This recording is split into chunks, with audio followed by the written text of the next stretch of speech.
Hotel की main lobby में कामिनी, मनीषा और गौतम डोगरा परिवार का इंतजार कर रहे थे।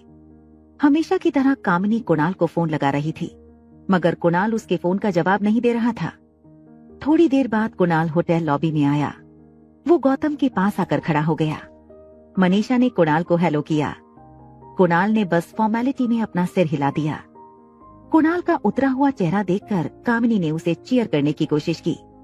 कामिनी कुणाल के पास आई और उसका एक हाथ पकड़कर बोली, देखो कैसी हालत करती है उस अनिका ने कुणाल की।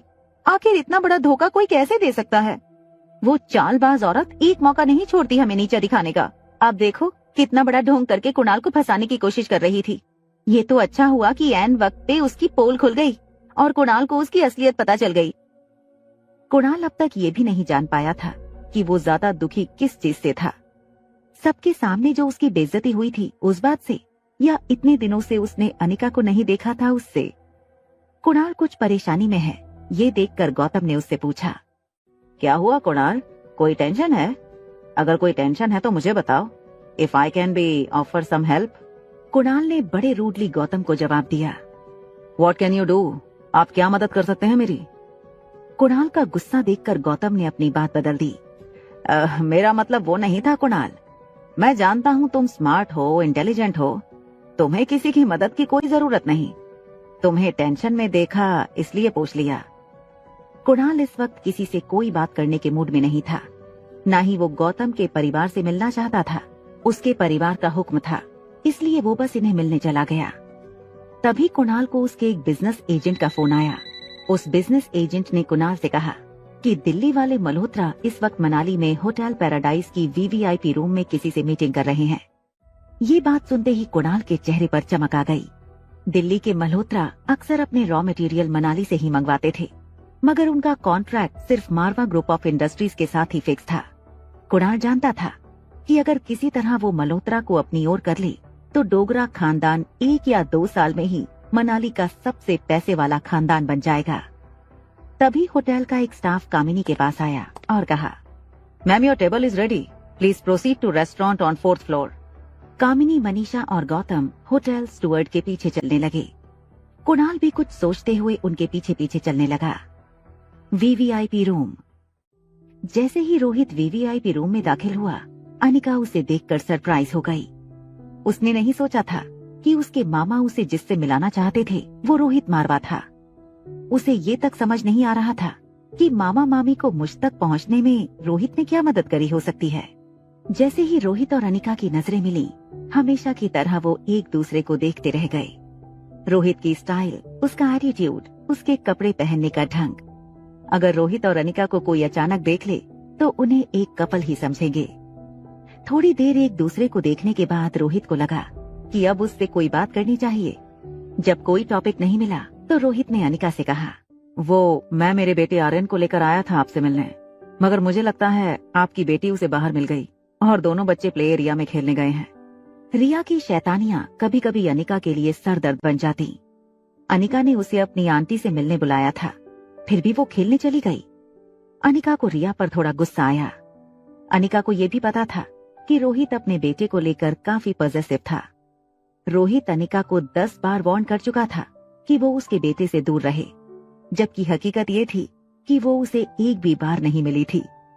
ऐसे में अगर रिया ने कोई शैतानी करके आर्यन को रुला दिया या उसे किसी बात को लेकर हर्ट कर दिया तो पता नहीं रोहित अनिका पर कैसे कैसे इल्जाम लगाएगा।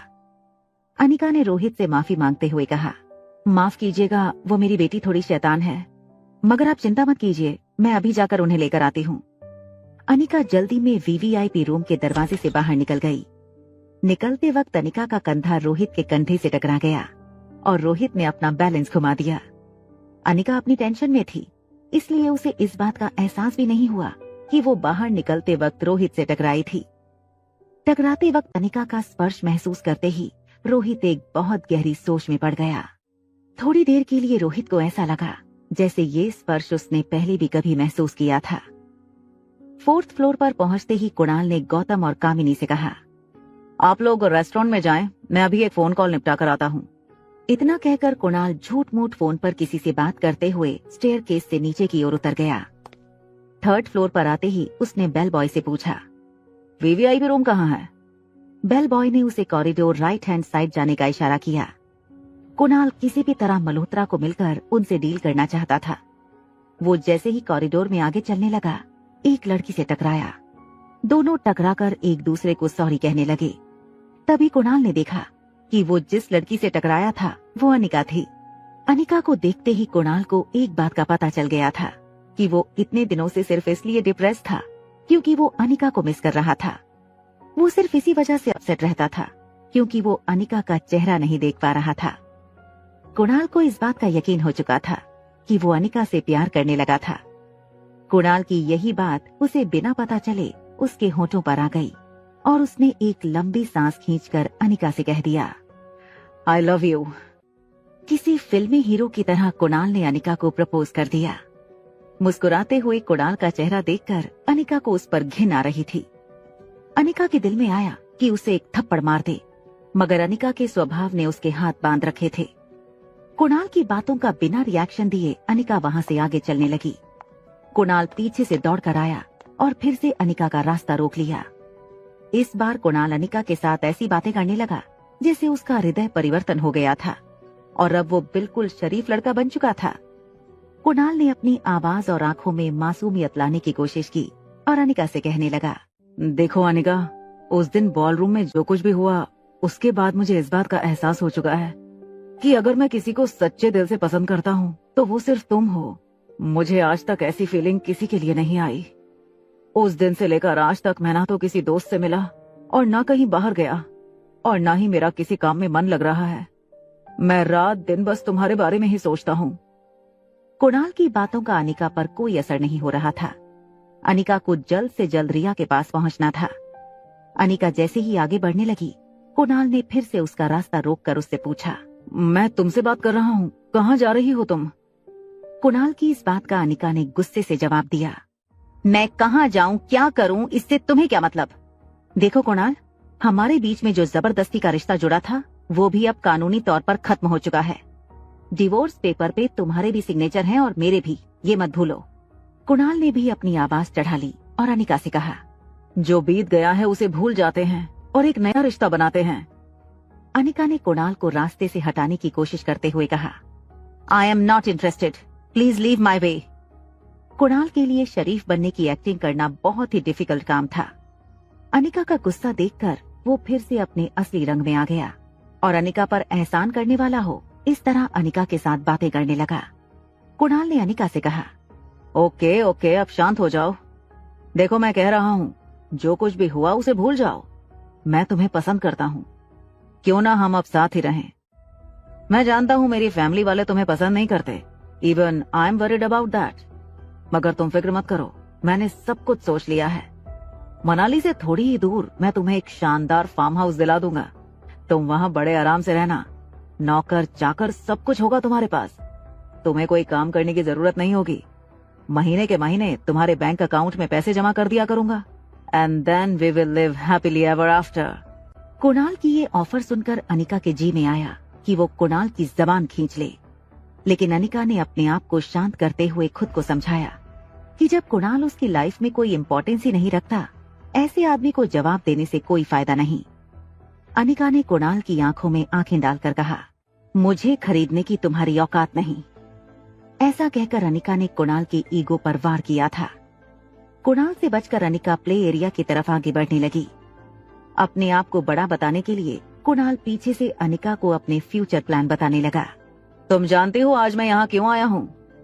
अनिका को ना तो कुणाल में इंटरेस्ट था और ना वो यहाँ क्या करने आया है इस बात को लेकर उसे कोई फर्क पड़ता था। जब कुणाल ने देखा कि अनिका उसकी बात सुनकर नहीं रुकी, तब कुणाल ने उसे कहा, मैं यहाँ दिल्ली के मल्होत्रा के साथ मीटिंग करने आया हूँ। ये नाम सुनते ही अनिका के कदम रुक गए। कुणाल को लगा कि मल्होत्रा के नाम का असर अनिका पर भी हो गया था। अपनी बढ़ाई मारते हुए कुणाल ने आगे कहा, उनके साथ एक बहुत ही इम्पोर्टेंट बिजनेस डील क्रैक करने आया हूँ। देखना, ये डील क्रैक करते ही 1 साल के अंदर मैं मनाली का सबसे अमीर आदमी बन जाऊंगा। कुणाल अनिका के बिल्कुल पास आकर उसके कानों में कहने लगा, अगर मैं अमीर बन गया तो तुम्हें भी निराश नहीं करूंगा। चलो, अगले महीने से तुम्हें महीने के पूरे 1.5 लाख दे दिया करूंगा। अब तो खुश हो ना? 1.5 लाख की सैलरी अनिका राजलक्ष्मी को हर महीने दिया करती थी, मगर ये बात अनिका कुणाल को नहीं बताना चाहती थी।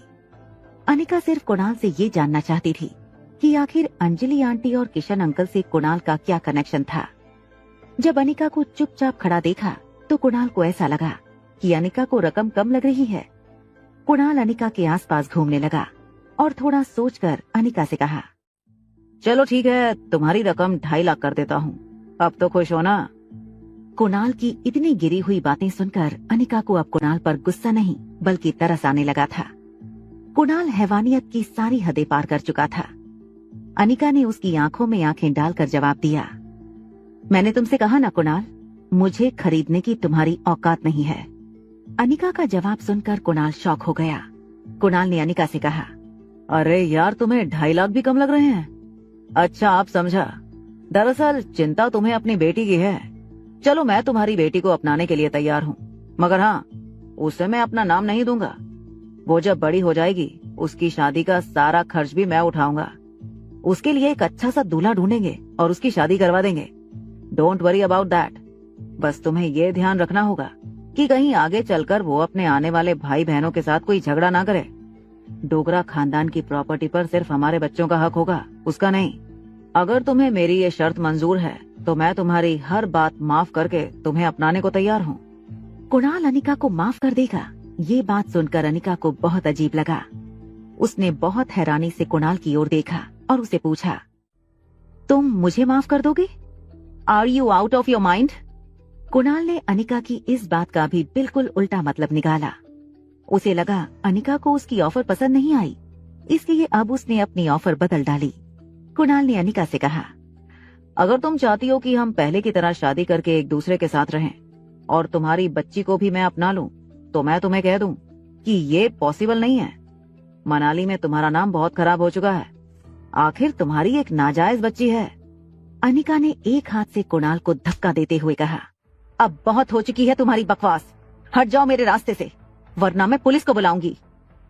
जैसे ही अनिका आगे चलने लगी, कुणाल ने जोर से चिल्लाकर कहा, ठीक है, मान गया, चलो बाबा, तुम्हारी सारी शर्तें मान गया। मैं तुमसे शादी भी करूंगा और तुम्हारी नाजायज बच्ची को अपना नाम भी दूंगा। बस खुश? वैसे भी मेरे दादाजी चाहते थे कि मैं तुमसे ही शादी करूं। ये कहकर कुणाल अनिका के पास गया और जबरदस्ती अनिका का हाथ पकड़ लिया। जैसे ही उसने अनिका का हाथ पकड़ा, अनिका को पीछे से जोर से एक धक्का लगा और अनिका सामने वाली दीवार से जाकर टकरा गई। धक्का इतनी जोर से लगा था कि अनिका 1 मिनट तक ये भी भूल गई थी कि वो कहाँ खड़ी थी। बस धीरे धीरे कुणाल की आवाज उसके कानों पर पड़ने लगी, are you all right? Anika, क्या तुम ठीक हो? अनिका ने जब अपनी आंखें खोलकर सामने देखा तो बेहद गुस्से में बिखरे बाल और लाल आंखों से कामिनी अनिका को देखे जा रही थी। कुणाल ने कामिनी को डांटते हुए कहा, क्या तुम पागल हो? ये क्या किया तुमने? कामिनी ने अनिका की ओर इशारा करते हुए कहा, ये लड़की जादू चलाने की कोशिश कर रही है तुम पे। तुम समझते क्यों नहीं हो कुणाल? बचपन से ये मुझसे जेलस थी। मैंने जो चीज चाही वो इसने छीनने की कोशिश की। ये तुम्हें भी छीनने की कोशिश कर रही है। Can't you see? आज मैं इसे नहीं छोड़ूंगी, जान से मार दूंगी इसे। कामिनी अनिका पर अटैक करे उससे पहले कुणाल ने कामिनी को दोनों हाथों से पकड़कर रोक लिया। उसी वक्त गौतम गुलेरिया और मनीषा भी होटल कॉरिडोर में आ पहुंचे। इस बार उनके साथ कुणाल के पापा कमल डोगरा भी मौजूद थे। गौतम ने कामिनी की ओर देखकर पूछा, कामिनी, क्या हो रहा है ये सब? और अनिका, तुम क्या कर रही हो यहाँ? तभी मनीषा बीच में आकर सबसे कहने लगी, मैं बताती हूँ ये क्या कर रही है यहाँ। इसे कहीं से पता चल गया होगा कि आज डोगरा परिवार और गुलेरिया परिवार मिलकर कुणाल और कामिनी की सगाई की बातें तय करने वाले हैं और हमेशा की तरह हमारी खुशियों पर बुरी नजर डालने यहाँ आ गई। फिर कुणाल को अपनी बातों में फंसाने की कोशिश की होगी। इसे लग रहा होगा कि वजन घटाने से ये बहुत खूबसूरत हो गई है और कुणाल इसके जाल में फंस जाएगा। मगर इसे पता नहीं कि कुणाल समझदार लड़का है। असली और नकली सोने की परख है उसमें। गौतम गुलेरिया ने कमल डोगरा के सामने हाथ जोड़कर उनसे विनती की, कमल जी, मैं आपके सामने हाथ जोड़ता हूँ, माफ करें। अनिका मेरी ही बेटी है, मैं उसे बचपन से जानता हूँ। अपनी छोटी बहन से बहुत ईर्ष्या है इसे, इसलिए जब भी कोई खुशी का मौका होता है उसमें अनिका कोई ना कोई बाधा डालने की कोशिश जरूर करती है। गौतम ने अपने हाथ की छड़ी से अनिका की ओर इशारा करके उससे कहा, देखो अनिका, ये आखिरी बार कह रहा हूँ तुमसे, कामिनी और कुणाल से दूर रहो। समाज में बहुत बेइज्जती करा चुकी हो तुम हमारी ऑलरेडी। अब बाकी क्या रह गया है? चली जाओ हमारी जिंदगी से दूर। कुणाल, जो अब तक खामोश खड़ा सब कुछ सुन रहा था, अब अनिका की बुराई सुनना उसके बस से बाहर हो गया था। उसने अपनी दोनों मुट्ठी बांध ली और गौतम की ओर गुस्से से देखकर कहा, बस कीजिए आप लोग, इस सब में अनिका की कोई गलती नहीं है, और अगर अब किसी ने उसे बुरा कहा तो अंजाम बहुत बुरा होगा। कुणाल के मुंह से ये बातें सुनकर सभी हैरान हो गए। कामिनी फटी आंखों से कुणाल को देखने लगी। उसे यकीन नहीं हो रहा था कि अभी अभी जो उसने सुना वो सब कुछ सच था।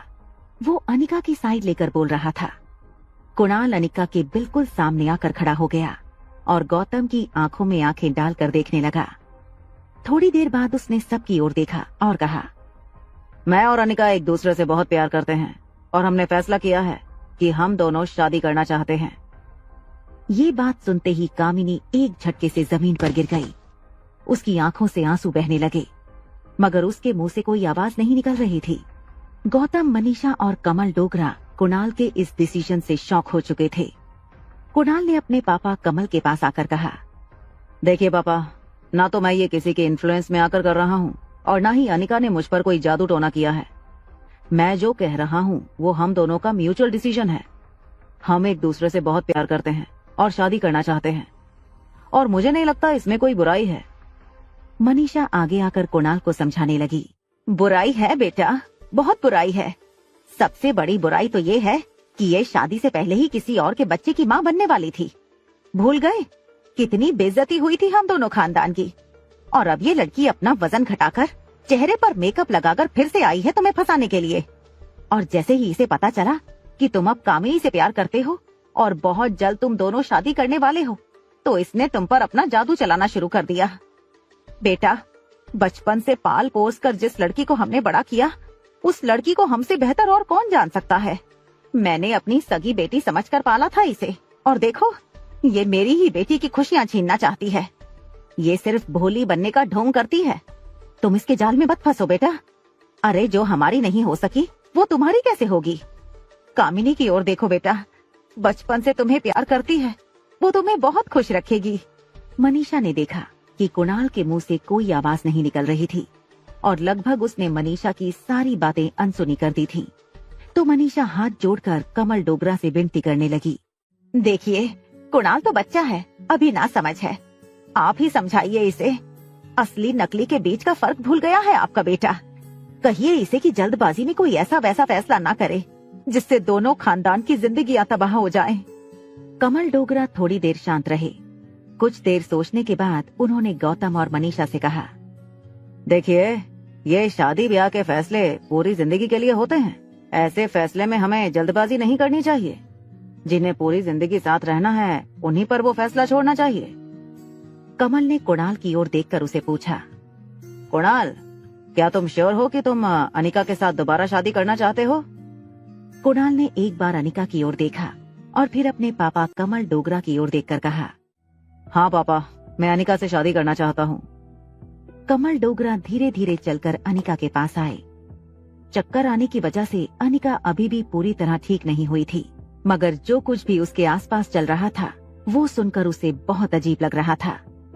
अनिका के बिल्कुल पास आकर कमल डोगरा ने अनिका से पूछा, अनिका, क्या तुम कुणाल के साथ दोबारा शादी करना चाहती हो? सबकी नजर अनिका पर थी। कामिनी ने अपने मुंह पर, अनिका के मुंह से ना सुनते ही सबको एक बहुत बड़ा झटका लगा, खासकर कुणाल को। कुणाल, जिसने अभी अभी अनिका के लिए सबको खामोश कर दिया था, उस अनिका ने कुणाल को रिजेक्ट कर दिया था। कुणाल के चेहरे के एक्सप्रेशंस अचानक बदल गए। उसके ईगो पर बहुत बड़ा वार हुआ था।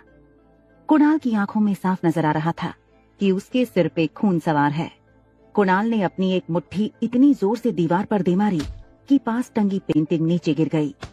कुणाल ने चिल्लाते हुए अनिका से पूछा, क्या मतलब कि तुम मुझसे शादी करना नहीं चाहती? तुम मुझे रिजेक्ट कर रही हो?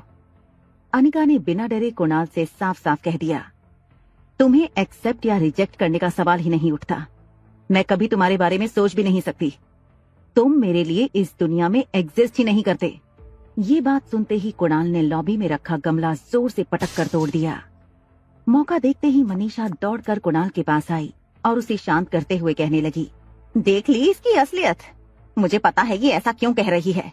सबके सामने शादी से मना करके ये हमें दिखाना चाहती है कि ये तुम्हारे पीछे नहीं पड़ी, बल्कि तुम इसके पीछे पड़े हो। जरूर ऐसा करने के पीछे भी इसकी कोई बहुत बड़ी प्लानिंग होगी। कामिनी, जो जमीन पर गिरी थी, वो भी गौतम का सहारा लेकर उठी। मनीषा की हाँ में हाँ मिलाते हुए कामिनी ने कहा, माँ, तुम बिल्कुल ठीक कह रही हो। भला इसकी क्या औकात कि ये कुणाल को मना करे। एक लड़की जिसकी समाज में कोई औकात नहीं, कोई इज्जत नहीं, जो शादी से पहले ही प्रेग्नेंट हो चुकी हो और एक नाजायज बच्ची को अपने साथ लेकर घूम रही हो, भला उसकी क्या चॉइस हो सकती है। अगर कोई लड़का तुम्हारा हाथ थामने के लिए तैयार हो रहा है तो इसे तुम अपनी किस्मत समझो, और अगर लड़का कुणाल जैसा हो तो समझ लो कि तुम सपना देख रही हो। कामिनी अब कमल डोगरा के पास जाकर कहने लगी, अंकल, मैंने कहा था ना आपसे, ये लड़की बहुत चालबाज है। ये जानबूझकर ये सारा दिखावा कर रही है। मगर आप फिक्र मत कीजिए, मैं कुणाल को समझाऊंगी और इसका भूत उसके सिर से उतार कर रहूंगी।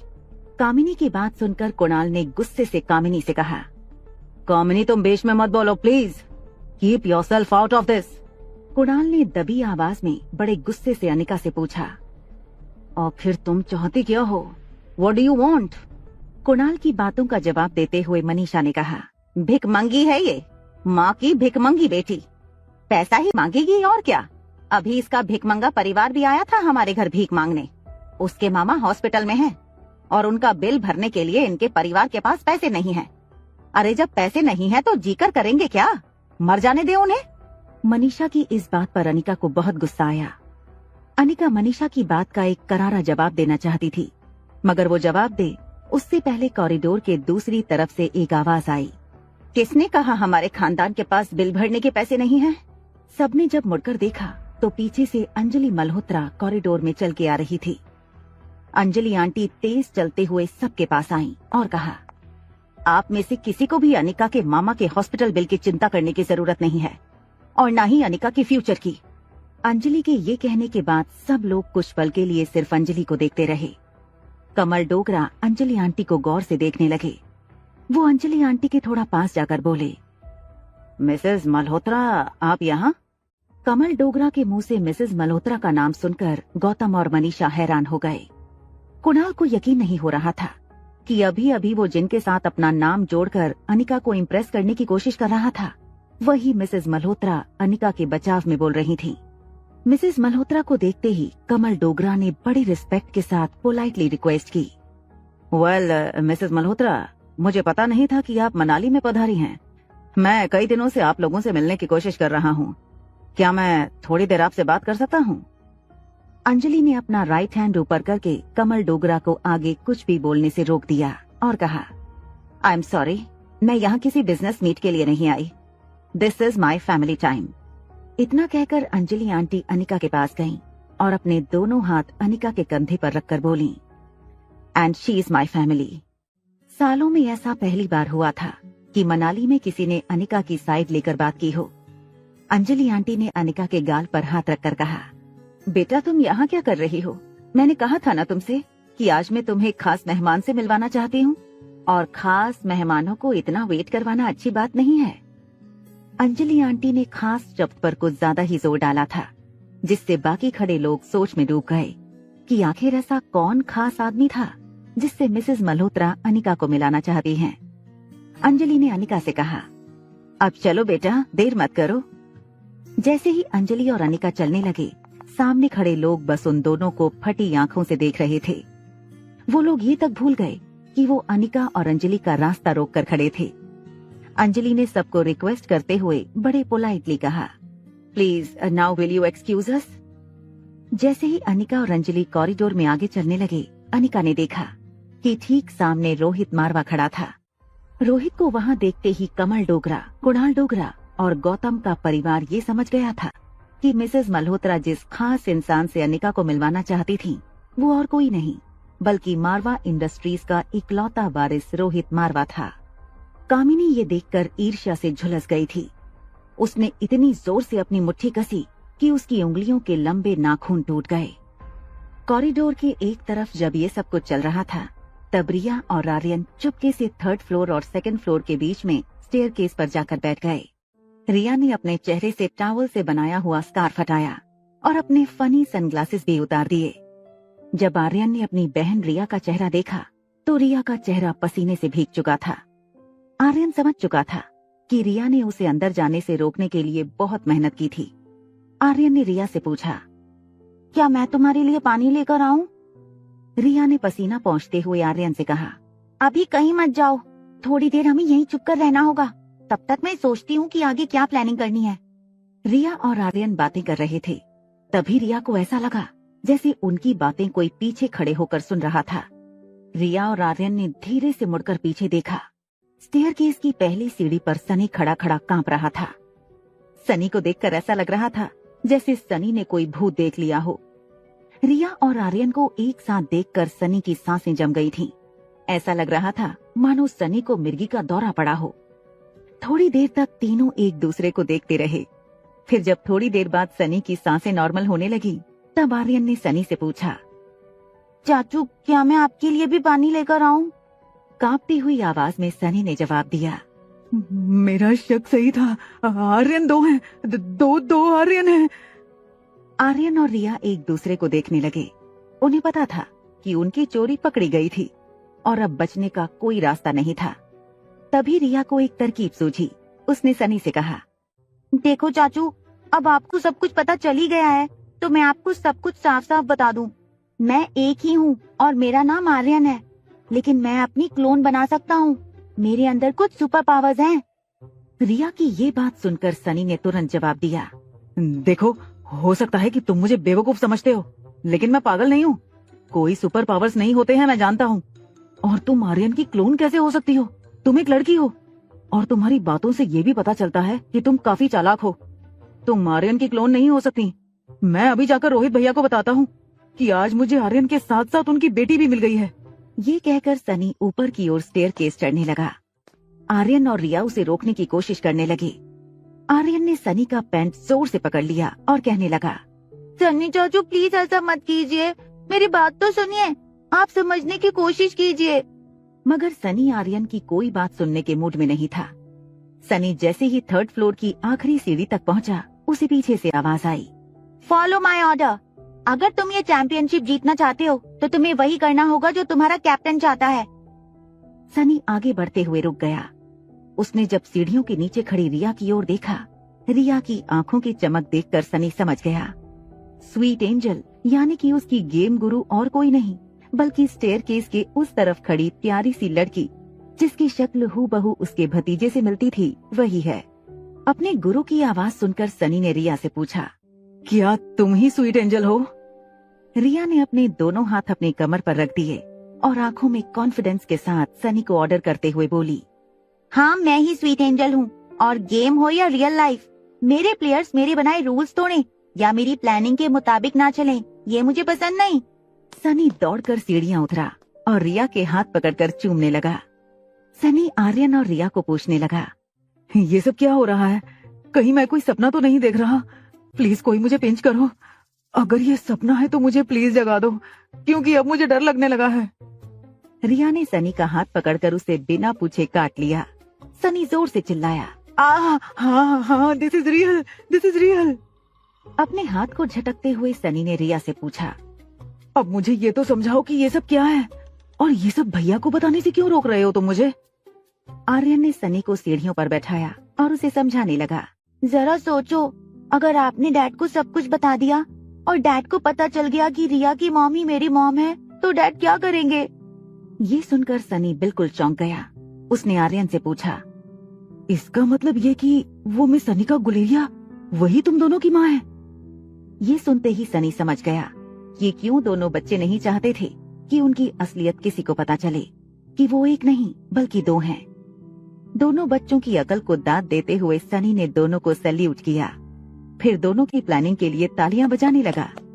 तभी रिया ने अपनी उंगली लिप्स पर रखकर सनी को शोर मचाने से रोक लिया।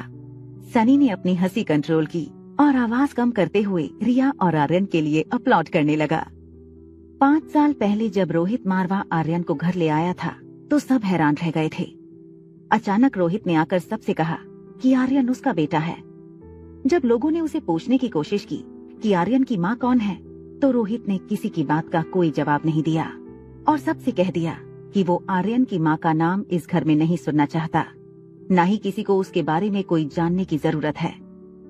रोहित की उम्र भले ही कम थी, मगर उसकी काबिलियत के कारण मारवा खानदान के लोग उसकी बहुत इज्जत करते थे और कुछ कुछ हद तक रोहित से डरते भी थे। उसका लिया गया फैसला, चाहे वो बिजनेस हो या पर्सनल लाइफ, मारवा खानदान के लिए लगभग आखिरी फैसला हुआ करता था। मगर रोहित की बातों से इतना तो साफ था कि आर्यन की माँ ने रोहित के साथ जरूर कुछ ऐसा किया था जो रोहित किसी को बताना नहीं चाहता था और न खुद ही भूल पा रहा था। रिया ने सनी के कंधों पर हाथ रखकर बड़े प्यार से पूछा, चाचू, क्या तुम हमारा ये छोटा सा सीक्रेट अपने तक नहीं रख सकते? रिया की रिक्वेस्ट सुनकर किसी भी इंसान का दिल पिघल जाता। सनी का भी पिघल गया था, मगर उसके सामने बार बार रोहित का चेहरा आ रहा था। उसने रिया से कहा, मगर मैं ये इतनी बड़ी बात भैया से कैसे छुपा सकता हूँ? अगर उन्हें पता चला कि मैंने इतनी बड़ी बात उनसे छुपाई है तो फिर पता नहीं मेरा क्या होगा। पिछली बार जब रोहित भैया ने मेरा एक छोटा सा झूठ पकड़ लिया था तो 7 दिन तक मुझे अपने घर वापस भेज दिया था। जरा सोचो, मैंने इतने दिन तक ना ही गेम खेली ना मोबाइल की ओर देखा। बस मेरा मन ही जानता है मैंने अपने घर पर वो दिन कैसे गुजारे थे। मुझे समझने की कोशिश करो, अगर इतनी बड़ी बात मैं भैया से छुपाता हूँ और अगर उन्हें कहीं से पता चल गया कि मैंने ये बात उनसे छुपाई है तो समझ लो रोहित भैया मुझे हमेशा हमेशा के लिए मेरे घर वापस भेज देंगे। फिर ना तुम मेरी गेमिंग गुरु होगी और ना मैं तुम्हारा फैन, ना मेरे पास मोबाइल रहेगा और ना ही मेरी गेमिंग की दुनिया। ये ख्याल आते ही सनी फिर से कांपने लगा। कांपती हुई आवाज में सनी रिया और आर्यन से कहने लगा, मुझे माफ करना, मैं इतनी बड़ी बात रोहित भैया से नहीं छुपा सकता। सनी की ये बात सुनते ही रिया ने अपनी आवाज और अपना टोन बदलते हुए सनी से कहा, ठीक है, फिर इस साल की चैंपियनशिप में टीम में किस किस को लेना है इसके बारे में मुझे भी सोचना होगा। जानते हो ना इस बार की चैंपियनशिप कितनी मजेदार होने वाली है। सनी के लिए गेमिंग चैंपियनशिप किसी सोल्जर को दिए गए मिशन से कम नहीं थी। रिया की दी हुई धमकी ने सनी को सोचने पर मजबूर कर दिया था। वीवीआईपी रूम में अंजलि, अनिका और रोहित बैठकर बातें कर रहे थे। अंजलि ने रोहित से कहा, माफ करना रोहित, वो बाहर मैंने उन लोगों के सामने जो कुछ भी कहा वो बस उन्हें जलाने के लिए कह दिया था। Please don't mind about it. Anjali aunty की ये बात सुनकर रोहित थोड़ा सा रिलैक्स फील करने लगा। एक पल के लिए उसे सचमुच ऐसा लगा था कि अंजलि आंटी चाहती थी कि वो और अनिका एक दूसरे के बारे में सोचें और बात आगे बढ़ाएं। अभी तीनों बात कर ही रहे थे कि वेटर खाना लेकर आया। होटल पैराडाइज का बेस्ट क्यूजीन, कॉन्टिनेंटल और इंडियन डिशेस टेबल पर सजाई गईं। जब वेटर ने रोहित से पूछा कि शैल आई सर्व यू सर, तब रोहित ने अनिका और अंजलि की ओर इशारा करते हुए वेटर से कहा, लेडीज फर्स्ट। वेटर ने पहले अनिका को सर्व किया। अनिका ने कहा कि वो सिर्फ थोड़े से नूडल्स ट्राई करेगी। अंजलि को बहुत भूख लगी थी और आज खुशी के मारे उसकी भूख और भी बढ़ गई थी। उसने टेबल पर रखी हर डिश में से थोड़ा थोड़ा पोर्शन अपनी प्लेट में लिया। रोहित और अंजलि आंटी खाना खाते खाते आपस में बातें करने लगे। उनकी बातों से अंजलि आंटी को पता चला कि 2 दिन बाद अनिका रोहित की दादी माँ का इलाज करने चंडीगढ़ जा रही थी। इस बात पर खुश होते हुए अंजलि आंटी ने कहा, चंडीगढ़ में रोहित की दादी का इलाज करने के बाद तुम सीधा दिल्ली घर चले आना। इसी बहाने हमें भी तुम्हारे साथ वक्त गुजारने का मौका मिल जाएगा। जब से तुम्हारी माँ घर छोड़कर गई थी, तुम्हारी नानी का रो रो कर बहुत बुरा हाल हो गया था। आज भी उनकी आंखों में बस एक ही चीज का इंतजार रहता है, कब उनकी बेटी घर वापस लौट कर आएगी। तुम उनसे मिलोगी तो उनकी बेटी को मिलने की उनकी इच्छा पूरी हो जाएगी। अनिका के लिए अचानक मिले रिश्तेदारों के साथ उनके घर पर रहना थोड़ा सा ऑड हो सकता था और रिया की शरारतों को ध्यान में रखते हुए उसे हाँ कहने में थोड़ी हिचक भी हो रही थी। मगर अंजलि मामी का प्यार देखते हुए वो उन्हें मना नहीं कर पाई। अभी तीनों ने खाना शुरू ही किया था कि अनिका को रिया का फोन आया। रिया ने अनिका से कहा कि वो ऑलरेडी कमरे में पहुंच चुकी थी और वो खेलकर बहुत थक गई थी, इसलिए सीधे ऊपर चली गई। अनिका रिया से बहुत नाराज हो गई और गुस्से से उसे कहने लगी, मैंने तुमसे कहा था ना कि मैं तुम्हें किसी से मिलाना चाहती हूँ। How can you be so rude. Anika को रिया पर गुस्सा होते हुए देख अंजलि ने अपना एक हाथ अनिका के हाथ पर रखते हुए कहा, डोंट वरी डियर, खाना खाने के बाद हम खुद ऊपर रिया से मिलने चले जाएंगे। She is a kid after all. Anika ने अंजलि की बात मान ली और उनसे कहा, ओके मामी, हम खाना खाने के बाद ऊपर चलेंगे। ना चाहते हुए भी रोहित की नजर बार बार अनिका पर जा रही थी। उसकी खूबसूरत आंखें, घने बाल, उसके बात करने का तरीका। रोहित का ध्यान अपने खाने पर कम और अनिका पर ज्यादा था। तभी अनिका को फिर एक फोन आया। अनिका के फोन रिसीव करते ही उसके चेहरे के एक्सप्रेशन बदल। आगे की कहानी जानने के लिए देखें अगला एपिसोड।